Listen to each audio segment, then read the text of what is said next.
ایام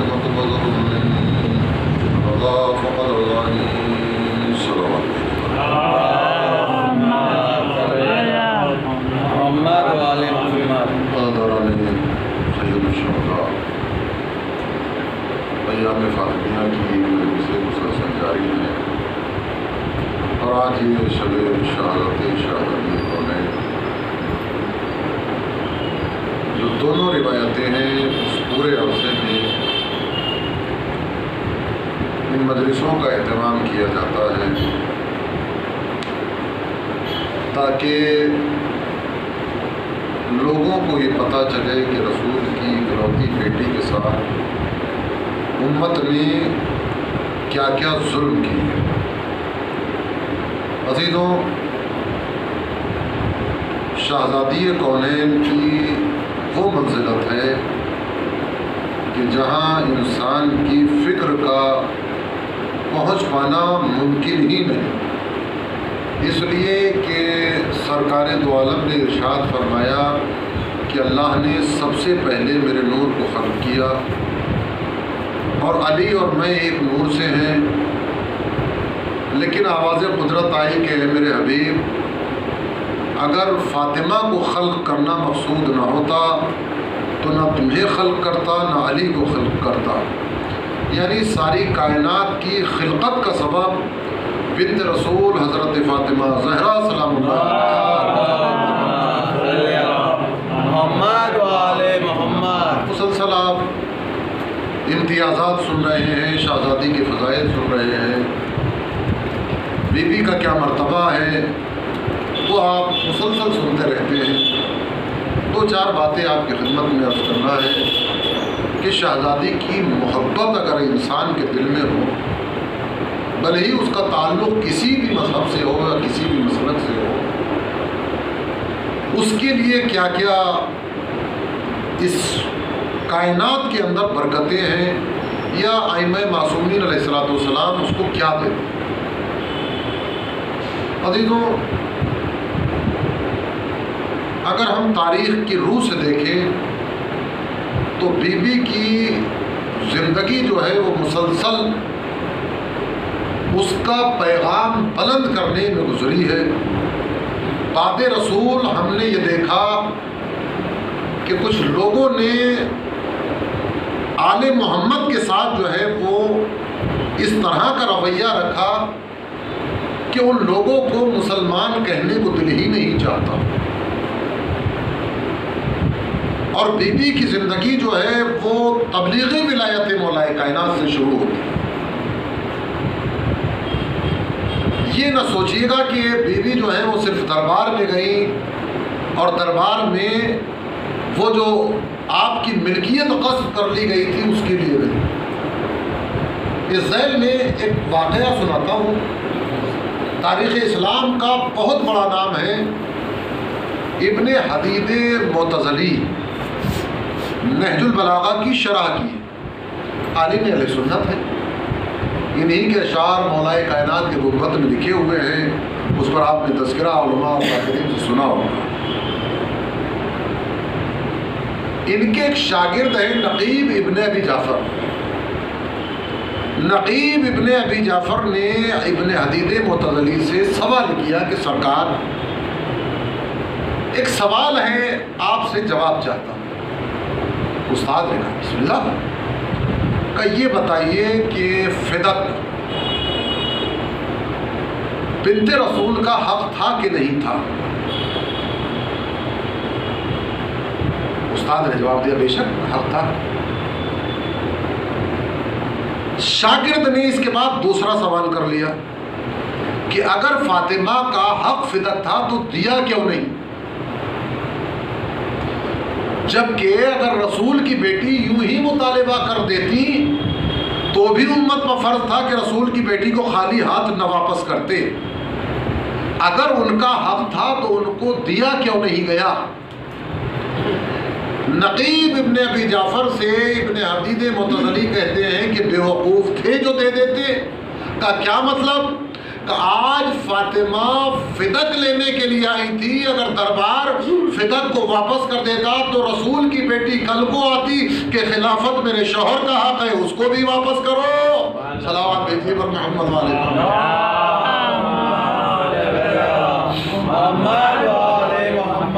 اگر ہم شہزادی کا اسی دن سے رویہ دیکھیں، کس طرح سے ولایت کی تبلیغ کی ہے، راتوں کو مولائے کائنات کو ساتھ لے کر بازو پکڑ کر اصحاب رسول کے دروازوں پر پہنچی، دق الباب کیا۔ جو بھی صحابی نکلتا رسول کی بیٹی ایک ہی سوال کرتی، کیا تم نے اپنی آنکھوں سے نہیں دیکھا تھا کہ میرے بابا نے علی کو بلند کر کے اور تم لوگوں کا حاکم مقرر کیا تھا؟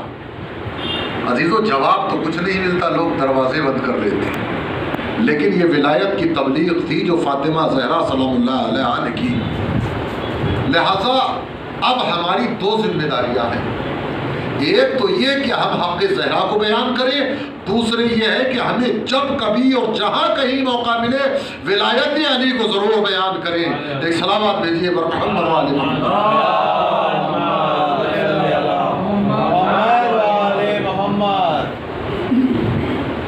حق قصد کر لیا، شہزادی کے عامل کو نکال دیا، بنت رسول نے تہیہ کیا دربار میں جانے کا۔ یہ رسول کی بیٹی کا ارادہ ہے۔ جیسے جیسے اس بات کی بنو ہاشم میں خبر پہنچی، عورتوں نے بنت رسول کے گھر میں آنا شروع کر دیا، یہاں تک کہ جب بیوی نے ختم نکالا ہے تو کثرت کے ساتھ عورتیں جو ہیں وہ بنی ہاشم کی شہزادی کے ساتھ ساتھ۔ لیکن شہزادی نے خود دربار میں جانے سے پہلے فضا سے کہا، فضا جاؤ اور جانے کے بعد دربار میں میراث کے مسائل بیان کرو۔ جناب فضا گئی دربار میں اور جانے کے بعد میراث کے مسائل بیان کرنا شروع کیے۔ وہ درباری جو اپنے آپ کو عالم سمجھ رہے تھے، دانتوں تلے انگلی دبا کر کہتے ہیں کہ زہرا کے گھر کی کنیز ہم سے زیادہ فقہ جانتی ہے۔ رسول کی بیٹی جو ہے فضا کو میراث کے مسائل بیان کرنے کے لیے کیوں بھیجا جا رہا ہے، کیوں بھیج رہی ہے؟ اس لیے کہ بات جو ہے وہ میراث پر ہی ہوگی اور وہاں سے جو ہے وہ جھوٹی حدیث بیان کی جائے گی کہ ہم گروہ انبیاء نہ وارث ہوتے ہیں نہ وارث بناتے ہیں۔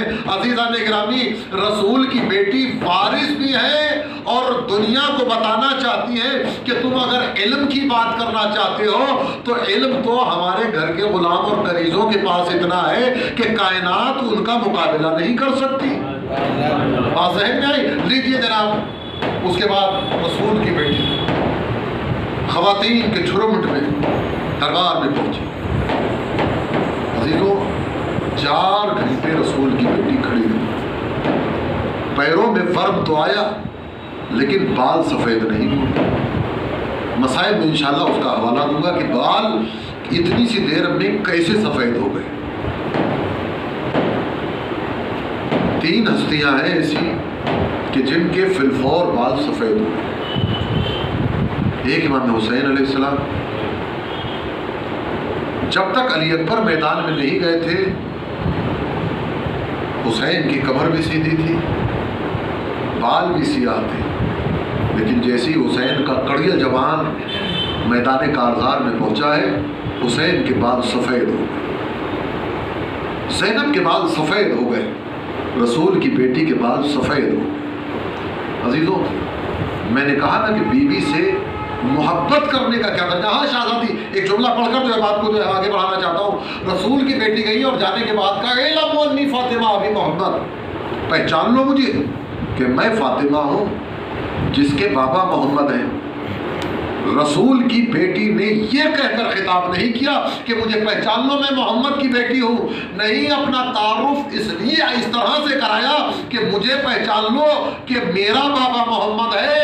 عزیزوں، شہزادی کا اس طرح سے تعارف کرانا اس بات کی دلیل ہے کہ کائنات میں اگر محمد کسی کا باپ ہے تو صرف میرا ہی باپ ہے، یا وہ جو میری اولاد سے ہوں گے، اب چاہے حسن و حسین ہو یا حضرت مہدی علیہ الصلوۃ والسلام، باپ کہنے کا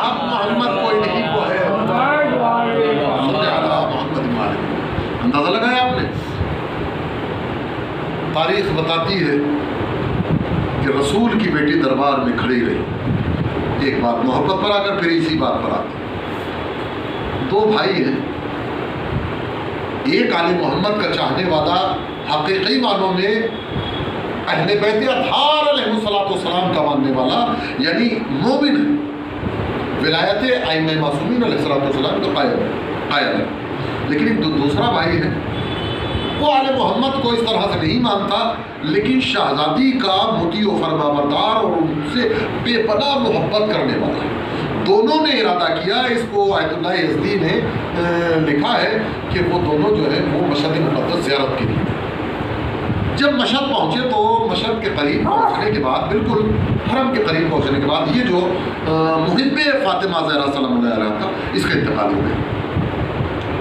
انتقال ہو گیا، بھائی نے جو ہے اس کو غسل و کفن دینے کے بعد، وہ جو وہاں کا طریقہ ہے کہ جو وہاں پر مرحوم ہو جاتے ہیں، مر جاتے ہیں، ان کے جنازے کو حرم میں لے کر آیا جاتا ہے۔ آپ نے بارہا ماشاء اللہ اپنی آنکھوں سے دیکھا ہوگا، ایک ذریعے کے کونے سے دوسرے ذریعے کہیں پر موقع ہوتا ہے تو طواف کرا دیتے ہیں۔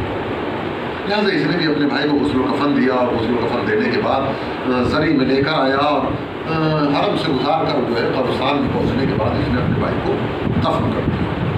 اس کے بعد زیارت کی رات کو اس کو خیال آیا کہ چونکہ میرا بھائی صرف محب شہزادی کونین تھا، لہذا اس کو یہ حسرت پیدا ہوئی کہ اس نے امام سے توسل کیا کہ میرے آقا، میرے مولا، اے آقا غریب الغرباء، میں چاہتا ہوں چونکہ میرا بھائی جو ہے وہ مومن نہیں تھا، ولایت آل محمد کا قائل نہیں تھا، میں دیکھنا چاہتا ہوں کہ میرا بھائی کس عالم میں، مولا مجھے دکھائیے۔ اب یہ رات کو خواب میں دیکھتا ہے کہ اس کا بھائی اس سے بیان کر رہا ہے کہ جس وقت میرا دم نکل گیا اور میں پڑا ہوا تھا تو میں آگ میں جل رہا تھا، میرا جسم نہیں بلکہ جسم آگ ہو گیا تھا، تم نے ارادہ کیا کہ مجھے غسل دو، جیسے جیسے تم پانی ڈال رہے تھے میں سوچ رہا تھا کہ پانی کے ڈالنے سے میرے جسم کی آگ بجھ جائے گی، لیکن وہ پانی بھی آگ کا ہو گیا اور میرے جسم کی آگ میں اضافہ ہو گیا۔ تم نے غسل دینے کے بعد مجھے کفن پہنایا، وہ کفن بھی آگ کا تھا، تابوت میں رکھا، وہ تابوت بھی آگ کا ہو گیا، قبر میں پہنچایا، سمجھے؟ یہ ساری باتیں جو ہے وہ بھائی کو کہ جب تم نے تابوت میں رکھنے کے بعد مجھے حرم امام رضا میں لے کر گئے، جیسے ہی حرم میں داخل ہوئے، اب ظاہر سی بات ہے کہ جب انسان مر جاتا ہے تو اس کی اخروی آنکھیں اور جو روحانی آنکھیں ہیں وہ کھل جاتی ہیں اور بیدار ہو جاتی ہیں۔ یہ کہتا ہے کہ تم حرم میں مجھ کو لے کر گئے تو میں نے دیکھا کہ امام رضا علیہ السلام بنفس نفیس وہاں پر موجود ہیں، اور ہزار زائرین جو ہے وہ امام کی زیارت کر رہے ہیں اور امام کی زیارت سے مستفید ہو رہے ہیں۔ اور میں نے حرم میں ایک شخصیت کو دیکھا جو بہت ہی زیادہ حسین و جمیل اور بہت برگزیدہ بندے تھے اللہ کے، کہ جن کا استقبال فرشتے کر رہے تھے اور اہتمام میں لگے ہوئے تھے۔ ایک مرتبہ جیسے ہی مجھے حرم میں لے کر گئے تو وہ جو میرا عذاب تھا، مجھے آگ جلا رہی تھی، ایک مرتبہ حرم میں داخل ہوتے ہی وہ عذاب مجھ سے ہٹا لیا گیا۔ اب نہ میں جل رہا ہوں نہ آگ میرے پاس ہے۔ تو وہ جو بزرگ کھڑے ہوئے تھے مولا کے حرم میں، انہوں نے کہا کہ زیادہ خوش ہونے کی ضرورت نہیں، یہ جو تیرے اوپر عذاب ہو رہا تھا یہ اس حرم کی برکت سے ختم ہو گیا، جیسے ہی حرم سے باہر نکلے گا ویسے ہی یہ تیرے پر عذاب دوبارہ شروع ہو جائے گا۔ اب اتنا مہربان اس شخصیت کو پایا تو یہ کہتا ہے کہ میں آپ کو نہیں جانتا، لیکن کیا آپ بتا سکتے ہیں کہ یہ میرا عذاب کس طرح سے ختم ہوگا؟ کہ دیکھ نہیں رہا کہ فرزند زہرا کھڑے ہوئے ہیں، ان سے التجا کر یہ شافع روز جزا ہے۔ میں نے مولا کو سلام کیا اور سلام کرنے کے بعد اپنی تکلیف کا اظہار کیا، مولا نے رخ پھیر لیا۔ تو یہ کہتا ہے کہ میں نے ان بزرگوار سے کہا کہ مولا میری بات سننے کے لیے تیار نہیں، اور یہ میں بھی جانتا ہوں کہ کیوں نہیں۔ تو بزرگ کہتے ہیں کہ پریشان نہ ہو، آقا کو اپنی جدہ سے بڑا پیار ہے، بڑی محبت ہے، تو بنت رسول کا حوالہ دے کر مولا سے التجا کر، یقیناً اللہ ان کی بات کو سن کر تجھ سے عذاب کو ہٹا دے گا۔ اب یہ شخص کہتا ہے کہ مولا آپ کو آپ کی جدہ فاطمہ زہرا محبت کرنے والا ہے، محب زہرا ہے، کہتا ہے مولا میں آپ کو آپ کی جدہ فاطمہ کا واسطہ دیتا ہوں، میری مشکل کو آسان کرو۔ ایک مرتبہ مولا کی آنکھوں سے آنسو نکل آئے اور کہتے ہیں کہ اگر تو یہ مجھے واسطہ نہ دیتا تو شاید یہ تیرے عذاب میں تخفیف نہ ہوتی۔ عزیزان گرامی، آپ نے اندازہ لگایا کہ شہزادی کونین سے محبت کرنے والا اس کا نتیجہ کیا ہوگا مجھے نہیں معلوم۔ کتاب میں یہی جملے ہیں کہ اس سے عذاب کو ہٹا دیا گیا۔ عزیزان گرامی، اگر کوئی محب فاطمہ ہو تو اس سے عذاب کو ہٹا دیا جاتا ہے، لیکن اگر کوئی دشمن زہرا ہو تو اس کے عذاب میں کیسے اضافہ نہ ہوگا؟ سلامات بھیجیے پر محمد علیہ۔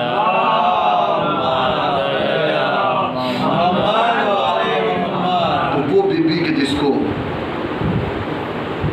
رلا رلا کر صبت علیہ مصائب الرحمہ۔ عزیزوں، میں نے آپ کی خدمت میں ابھی کہا کہ ایک لمحے کے اندر بال سفید ہو گئے، 4 گھنٹے تک کھڑی رہی رسول کی بیٹی۔ اس کے بعد جب بی بی نے وہ رقعہ نکالا ہے، ہبہ نامہ، اور ہبہ نامہ نکالنے کے بعد پیش کیا ہے، ایک ایک صحابی اسے دیکھتا ہے، پڑھتا ہے، دوسرے کو دیتا ہے۔ رسول کی بیٹی اسی طرح سے کھڑی ہوئی، شب شہادت ہے، اللہ تعالیٰ نے مظلوم کربلا۔ جب ایک ظالم کے پاس وہ رقعہ آیا، آپ نے مصائب میں سنا ہوگا کہ اس رقعے کو پھاڑ دیا گیا، لیکن اس نے صرف پھاڑا نہیں، ابھی تک رسول کی بیٹی کے بال سیاہ تھے۔ جیسے ہی ظالم کے پاس وہ ہبہ نامہ آیا، اس کو غور سے دیکھتا ہے، پڑھتا ہے، اور اس نے پھاڑا ہی نہیں بلکہ اس نے اپنا لعاب دہن اس مظلوم نے رسول کی تحریر پر بار بار تھوکنا شروع کیا۔ یہ وہ لمحہ تھا کہ رسول کی بیٹی کے بال سفید ہو گئے۔ اللہ تعالیٰ نے مظلوم کربلا، تاریخ بتاتی ہے کہ رسول کی بیٹی اسی طرح سے دربار سے آ گئی۔ ہاں اللہ تعالیٰ نے مظلوم کربلا، لیکن اب امت نے کیا کیا؟